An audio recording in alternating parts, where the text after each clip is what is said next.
नमस्कार प्रेक्षकांनो, आजच्या एपिसोडमध्ये इथे तेजस आईला म्हणत असतो की आई, हे बघ आभा काही कायमची इथे राहायला आलेली नाही आहे. मामी रागवल्यात ना, मामीचा राग आपण घालू आणि मग आभासुद्धा तिच्या घरी जाईल. पण हे बघ, आपण लवकर हार मानायची नाही, कारण जे हार मानतात ते राक्षस असतात. बरोबर की नाही विनोद? तेव्हा इथे विनोद मूर्खासारखा हसायला लागतो आणि म्हणत असतो, हो अगदी बरोबर बरोबर. तेव्हा गायत्रीला राग येतो. गायत्री विनोदकडे बघते आणि त्याला रागानेच म्हणते की अक्कल आहे का तुला? समजत नाही कुठे काय बोलायचं?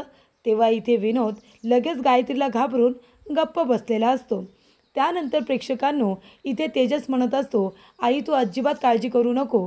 हे बघ आपली आभा इथे आली आहे ना, आपण थोडंसं तिच्या कळानं घेऊया. आभाचा राग शांत झाला की ती स्वतःहून तिच्या घरी परत जाईल. तेव्हा मानसी म्हणत असते की बरोबर बोलतायत राष्ट्रहित. आणि हे बघा मावशी, मला माहिती आहे मामीने आबाला घरातून बाहेर काढलं म्हणून आई म्हणून तुम्हाला किती वाईट वाटत असेल. पण मला माहिती आहे ना, या सगळ्यात आपल्या आभाची काहीही चूक नाही आहे. तेव्हा इथे मानसी म्हणते, पण आता आपली आभा इथे आली आहे आणि तिच्या चेहऱ्यावरचं हसू गेलं आहे. आपण मंगळागौर साजरी करूया आणि त्या निमित्ताने आपल्या आभाच्या चेहऱ्यावरचं हसू परत आणण्याचा प्रयत्न करूया. आणि ह्या वेळेला तर मंगळागौरीच्या निमित्ताने तुमचा आनंद दुप्पट होणार आहे, कारण या घरातली अजून एक सून हा उंबरा ओलांडून प्रभू घराण्यामध्ये परत येणार आहे. ती म्हणजे गीतावहिनी. बरोबर की नाही? गीतावहिनी परत येणार आहेत. त्यामुळे मंगळागौर तर साजरी केलीच पाहिजे ना.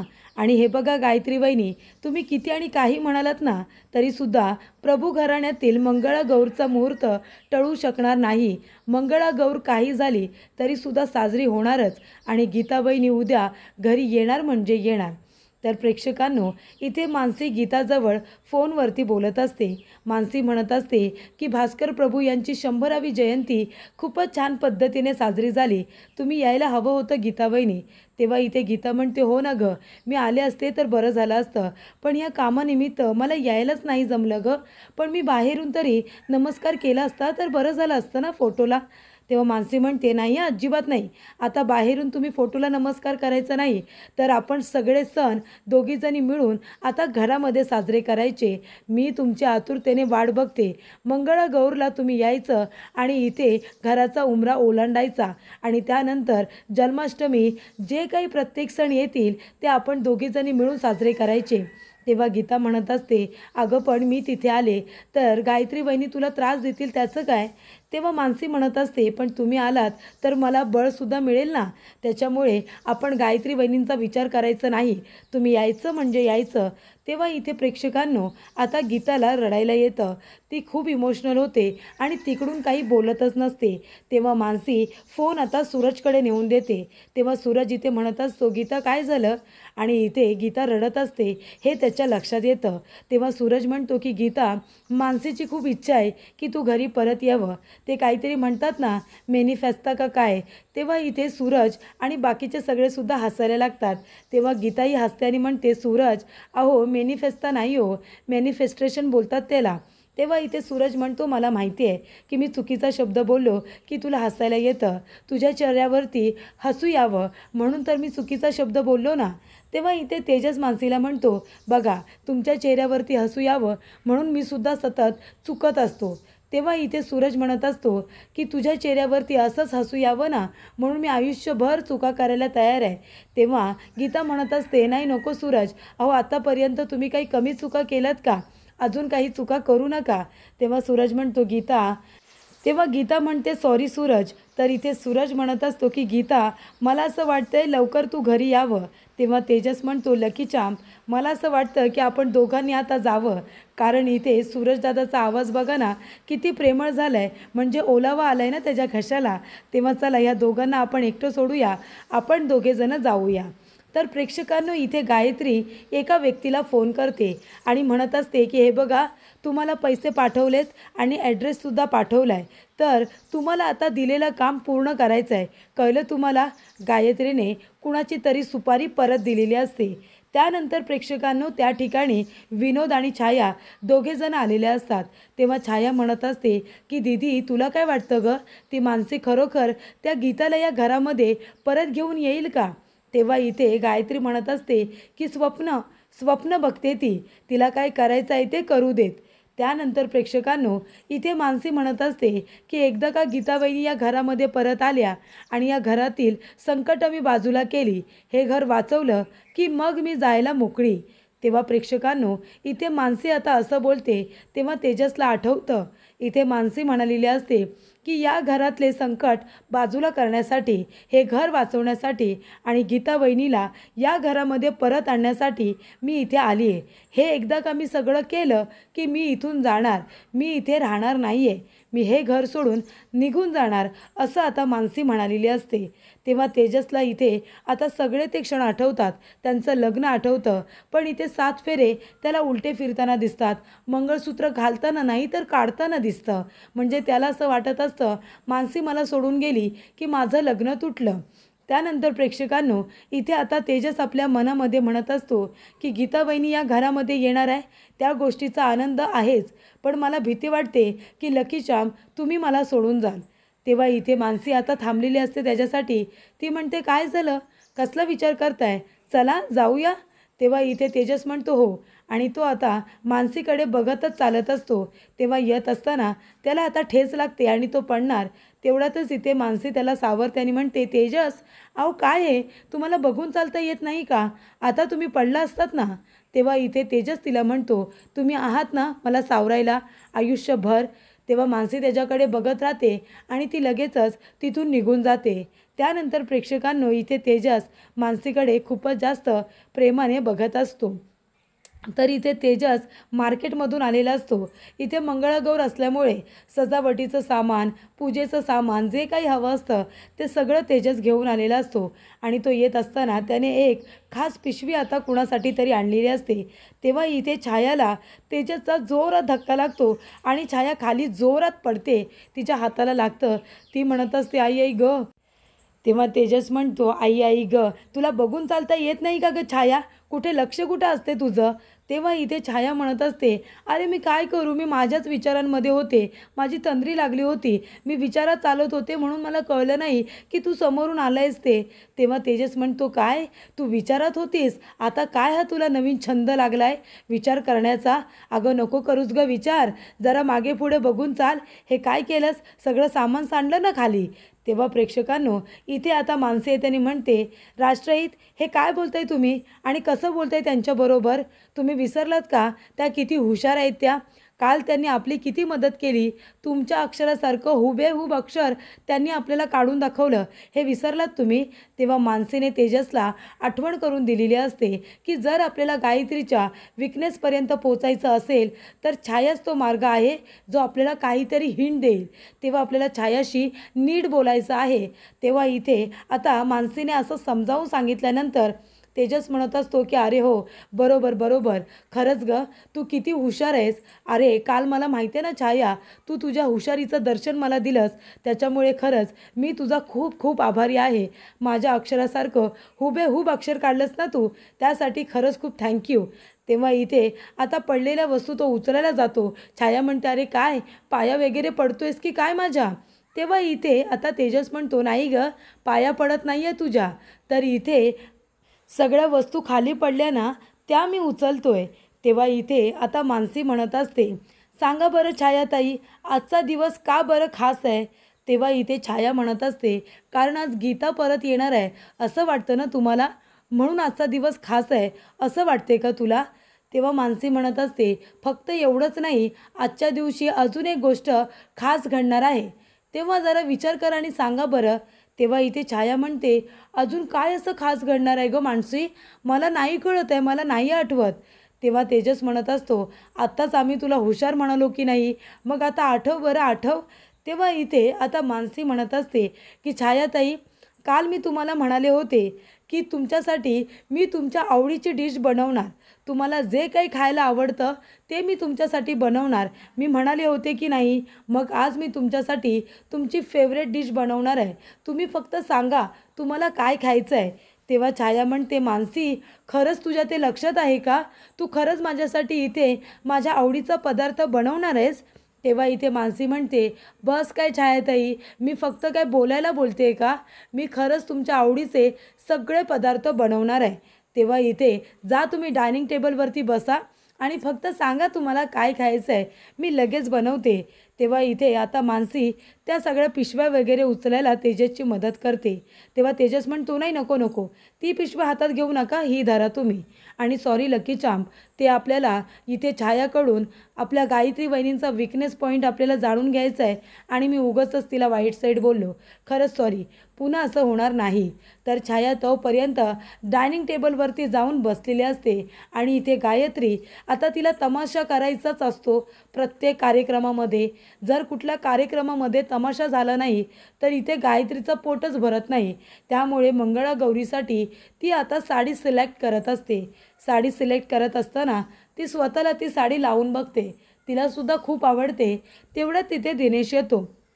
दिनेश आल्यानंतर गायत्री त्याला विचारते की दिनेश सांग बरं, ही साडी कशी वाटते मला. तेव्हा दिनेश म्हणतो, खूपच छान आहे ही साडी. म्हणजे गायत्री, तू सुद्धा ह्या वेळेला मंगळागौर साजरी करणार आहेस का? तू मंगळागौरीचे खेळ खेळणार आहेस? तेव्हा इथे गायत्री म्हणते, हो, अरे मंगळागौर तर मी खेळणारच ना. तेव्हा इथे दिनेश म्हणतो, या घरातली तुझी पहिली मंगळागौर. तेव्हा गायत्री म्हणते, हो ना, पहिली आणि शेवटची. तेव्हा दिनेश म्हणतो, शेवटची का? तेव्हा गायत्री म्हणते, अरे आता शेवटचीच म्हणावं लागेल ना, कारण त्यानंतर हे घरच कुठे राहणार आहे. मग हे घरच जर नसेल तर मग तुला खरंच असं वाटतं इथे मंगळागौर पुन्हा साजरी होईल? तेव्हा इथे दिनेश म्हणत असतो, गायत्री, मानसी म्हणत होती की या घरामध्ये गीता परत येणार आहे. तेव्हा इथे गायत्री म्हणत असते, असू दे रे, ती इथे आता जागतेपणी स्वप्न बघते. ती जागतेपणी स्वप्न बघते, ती काय पूर्ण होणार आहेत का? तेव्हा गायत्री म्हणते, तुला काय वाटतं दिनेश, तू सांग, तुला खरंच असं वाटतं गीता या घरामध्ये परत येईल? सांग ना, तुझं मत काय आहे ते पण मला कळू दे. तेव्हा दिनेश गप्प बसतो. तेव्हा गायत्री म्हणते, एक बोट पकड ना, यातलं एक बोट पकड, त्याच्यावरून मला कळेल की ती या घरामध्ये परत येते की नाही. तेव्हा 2 बोटांमधलं एक बोट इथे दिनेशने पकडलेलं असतं. तेव्हा त्याने बोट पकडल्यानंतर गायत्री हसायला लागते आणि म्हणते, ठीक आहे, बोट काहीही पकडू दे, पण ती गीता या घरामध्ये कधीच परत येऊ शकणार नाही आहे. आणि तुझी एक भाऊजाई तर घरी येणारच नाही, पण घरामध्ये तुझी जी भाऊजाई आहे ना, तीसुद्धा तुला घरामध्ये दिसणार नाही. जा तू ऑफिसला जा. ऑफिसवरून येईपर्यंत या घरामध्ये मानसी नसेल, असं आता इथे गायत्री म्हणते.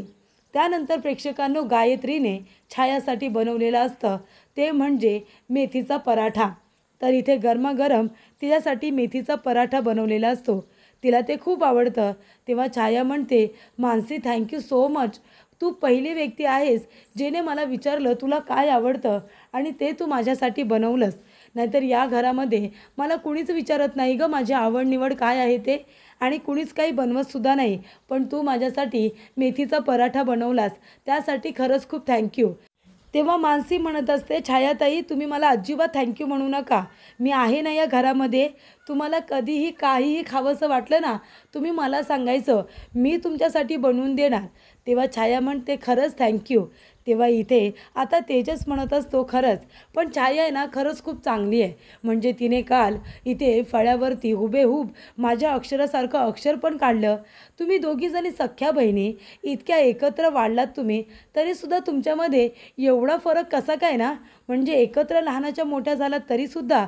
तेव्हा छाया म्हणते, नाही, आम्ही दोघीजणी एकत्र नव्हतो. तेव्हा इथे तेजस म्हणतो, का म्हणजे तू आश्रमामध्ये नव्हतीस का? तेव्हा छाया म्हणते, नाही, मी तर माझ्या कुमुद मावशीकडे होते ना, मी माझ्या कुमुद मावशीकडे होते आणि ताई आश्रमामध्ये होती. तेव्हा इथे आता मानसी म्हणते की अच्छा, म्हणजे याचा अर्थ तुम्ही दोघीजणी एकत्र नव्हता, तुम्ही तुमच्या कुमुद मावशीकडे होता. तेव्हा तेजस म्हणतो, कुठे असते कुठेही कुमुद मावशी. तेवढ्याचंच इथे छाया काही बोलायला जाणार, गायत्रीने आवाज दिलेला असतो. गायत्री म्हणते, छाया लवकर इकडे ये. तेव्हा छाया म्हणते, हो हो दीदी आले हां. तेव्हा तेजस म्हणतो, अगं थांब ना, आधी खाऊन तर जा पूर्ण, नंतर जा. तेव्हा ती म्हणते, हो बाबा खाल्लं खाल्लं, आणि ती पुन्हा एक घास खाते आणि गायत्रीने आवाज दिल्यानंतर धावत पळत ती निघून जाते. तेव्हा इथे मानसी म्हणत असते, याचा अर्थ राष्ट्रहित या कुमुद मावशी नक्कीच आपल्याला काहीतरी माहिती देऊ शकतात. म्हणजे छायाताई कुमुद मावशीकडे राहिल्या आणि मग गायत्री वहिनी खरोखर आश्रमामध्ये राहिल्या होत्या का? तेव्हा इथे तेजस म्हणतो, आता ही कुमुद मावशी आहे ना, तीच आपल्याला गायत्री वहिनींच्या वीक पॉईंटपर्यंत घेऊन जाणार आहे. तेव्हा इथे सूरजने गीताला फोन केलेला असतो. सूरज म्हणत असतो, गीता अगं कुठे आहेस तू? तेव्हा गीता म्हणते, अहो मी कामालाच जायला निघाले.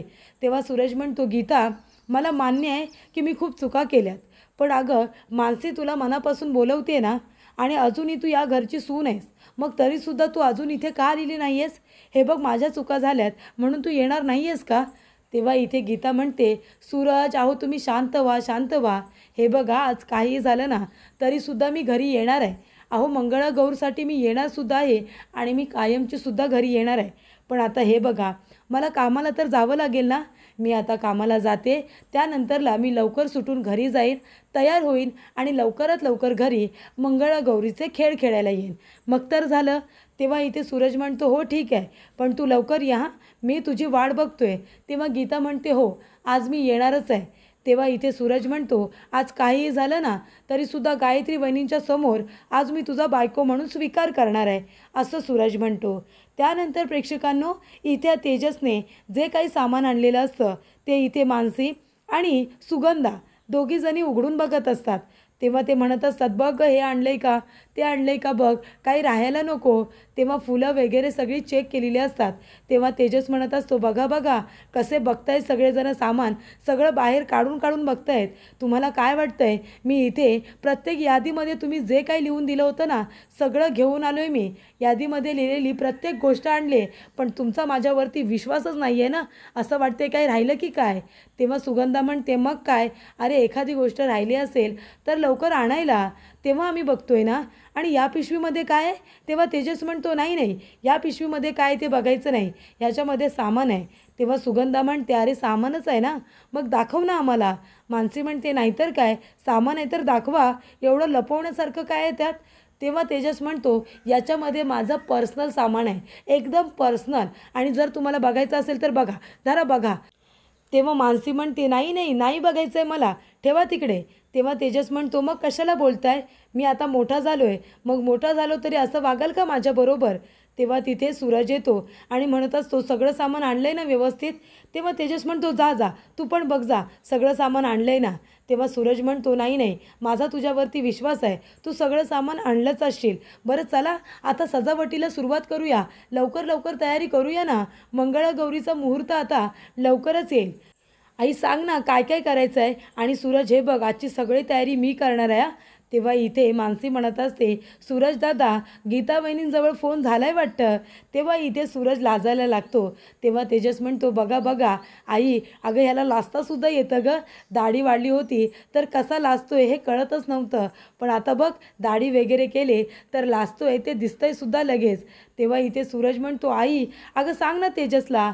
तेव्हा सुगंधा म्हणत असते, तेजस गप्प बस रे. आणि ती म्हणते की आज मंगळागौर आहे आणि त्या निमित्ताने माझे तिन्ही सुना घरामध्ये असणार आहेत, यापेक्षा आनंदाची दुसरी कुठली गोष्ट आहे? तेवढ्यातच तिथे आभा आलेले असते आणि सुगंधा म्हणते आभाकडे बघून की काहीही झालं ना तरीसुद्धा नाती जपावी लागतात आणि ती आपण जपायची. म्हणूनच म्हणते आभा, तू आता शोभाताईंना फोन करून सांगितलंस का मंगळागौरीचं? आजूबाजूच्या लोकांना सांगितलं? तेव्हा इथे आभा म्हणत असते, आई मी त्यांना फोन केला नव्हता, पण मी विनीतला फोन केला होता, पण विनीतला केलेला फोन त्यांनीच उचलला आणि त्यांना मी सांगितलं तर त्या म्हणाल्या की नाही येणार म्हणून मंगळागौरीसाठी, मग मी काय करू आता त्याला? तेव्हा इथे सुगंधा म्हणत असते, आभा अगं तुझं हे काय चाललं आहे, कशाला एवढा रागराग करतेस, इतका राग बरा नाही. अगं त्यांना तू प्रेमाने सांगायला हवं होतंस ना. तेव्हा मानसी म्हणते, हे बघा मावशी, मी माझ्या मामीला बरोबर ओळखते, तिला नसेल यायचं तर नको येऊ दे, आणि तसंही ते कुठे खेळ खेळते, तिचे पाय वगैरे सतत तिचं काही ना काहीतरी दुखतच असतं, जाऊ दे नको येऊ दे तिला, पण आता बाकीच्या आजूबाजूच्या लोकांना बोलवायचं आहेच.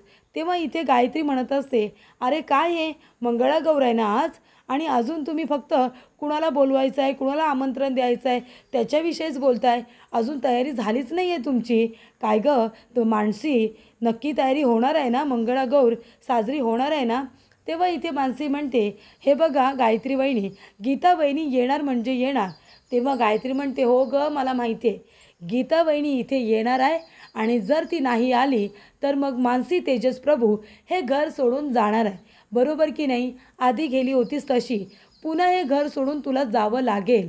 तेव्हा इथे मानसी म्हणत असते, गायत्री वहिनी तुमचं चॅलेंज मी स्वीकारलं आहे, मी तुम्हाला आधीच सांगितलं आहे, तुमचं सगळं म्हणणं मला मान्य आहे, पण इथे गीता वहिनी येणार आणि त्याचबरोबर मंगळागौर साजरी होणारच असं सुद्धा इथे मानसी म्हणते. तेव्हा इथे गायत्री म्हणत असते, बघूया ना आता कुणाच्या मनासारखं होतं आहे. आता इथे खरोखर गीता येते की इथे मानसी तेजस प्रभू घर सोडून जात आहेत काय तेजस? तेव्हा तेजस म्हणतो, वहिनी गप्प बसा, तोंड सांभाळून बोला. तेव्हा इथे मानसी म्हणत असते, गायत्री वहिनी त्याची काळजी तुम्ही करू नका. मला माहिती आहे, माझा विश्वास आहे की गीता वहिनी इथे परत येतीलच आणि तुमची जी काही इच्छा आहे ना ती कधीच पूर्ण होणार नाही आहे. हे घर पूर्ण होणार म्हणजे होणार असं मानसी आता ठणकावून इथे गायत्रीला म्हणते. तेव्हा गायत्री म्हणत असते, बरं ठीक आहे, मी पण बघते ना गीता या घरामध्ये कशी परत येते ते. तुझी इच्छा कधीच पूर्ण होणार नाही आहे हे नक्की. तेव्हा गायत्री जात असताना आपल्या मनामध्ये म्हणत असते की अगं मानसी, तू कितीही प्रयत्न कर, तू इथे टॉपर आहेत ना, फिनिशिंग स्कूलमधली टॉपर, तू सुद्धा काही करू शकणार नाही आहेस. आणि हा गोल्ड मेडलिस्ट तेजस, तो सुद्धा काही करू शकणार नाही आहे. ते आता गीताची मी कशी वाट लावते ना ते बघाच तुम्ही. आणि ती गीता इथे येऊ शकणार नाही हे मात्र नक्की. तेव्हा इथे मानसी तेजसला खुणावते. तेव्हा तेजस म्हणतो, अगं आई, कुमुद मावशीला इन्व्हिटेशन दिलंस का गं? कुमुद मावशीला आमंत्रण दिलं आहेस ना? कुमुद मावशीचं नाव घेतलं घेता तिथे लगेचच गायत्री उभी राहते. गायत्री उभी राहिल्यानंतर लगेच मागे वळून ती तेजसकडे बघायला लागते. तेव्हा तेजस म्हणतो, आई सांग ना, कुमुद मावशीला आमंत्रण दिलं आहेस ना? तेव्हा कुमुद मावशीचं नाव घेतल्यानंतर इथे आता गायत्रीला खूप मोठा धक्का बसतो. तिच्या पायाखालची जणू काही जमीनच सरकते. त्यानंतर प्रेक्षकांनो, पुढील भागामध्ये इथे आता गायत्रीने हातामध्ये नारळाची अर्धी वाटी घेतलेली असते, म्हणजे वरचं कवच. इथे अर्ध कवच तिने घेतलेलं असतं आणि ती म्हणत असते की ही वाटी आहे ना, मी पाण्यामध्ये आता अशी ठेवणार, अशी पाण्यामध्ये मी तिला ठेवणार आणि इथे जोपर्यंत आता ही डुबत नाही, ही पाण्यामध्ये पूर्णपणे जात नाही, तोपर्यंत तुझ्याकडे वेळ आहे आणि तोपर्यंत त्या गीताकडे सुद्धा वेळ आहे. तोपर्यंत जर गीता इथपर्यंत आली नाही तर तुला ही बॅग घेऊन घर सोडून जावं लागेल असं इकडे गायत्री म्हणते. तेव्हा मानसी म्हणते, ठीक आहे, तुमचं चॅलेंज मी स्वीकारलं आणि मी ते स्वीकारते. काहीही झालं तरीसुद्धा गीता वहिनी इथे येणार म्हणजे येणारच. आणि प्रेक्षकांनो, इथे गीता आता मंगळागौरसाठी आणि इथे प्रभू घराण्याचा इथे आता उंबरठा ओलांडण्यासाठी, गृहप्रवेश करण्यासाठी छान अशी तयार होऊन येत असते. तर इथे मानसीचे डोळे हे आता फक्त आणि फक्त दाराकडे लागलेले असतात की कधी गीता परत येते आणि तिचं संपूर्ण लक्ष दाराकडेच असतं. तर इथे गीता छान तयार होऊन आता यायला निघालेली असते आणि तेवढ्यातच काही गुंड लोक तिथे येतात. जी माणसं गायत्रीने पाठवलेली असतात ती माणसं तिथे येतात आणि इथे आता गीताला किडनॅप करून घेऊन जातात. तिच्या डोक्यामध्ये इथे काळा कपडा टाकतात आणि तिला ओढत ताणत तिथून घेऊन जातात. तिला किडनॅप करून ठेवतात आणि इथे गीताची सुपारी दुसरं कोण देणार? गायत्रीनेच दिलेली असते त्या गुंड लोकांना आणि त्यांनीसुद्धा त्यांचं काम अगदी चोख पद्धतीने केलेलं असतं. इथे आता गीताला उचलून ते लोक घेऊन गेलेले असतात. त्यामुळे प्रेक्षकांनो, आता मंगळागौरीसाठी मानसी तयार झालेली असते आणि गीताची आतुरतेने वाट बघत असते. इथे मानसीचे डोळे गीताच्या रस्त्याकडेच लागलेले असतात.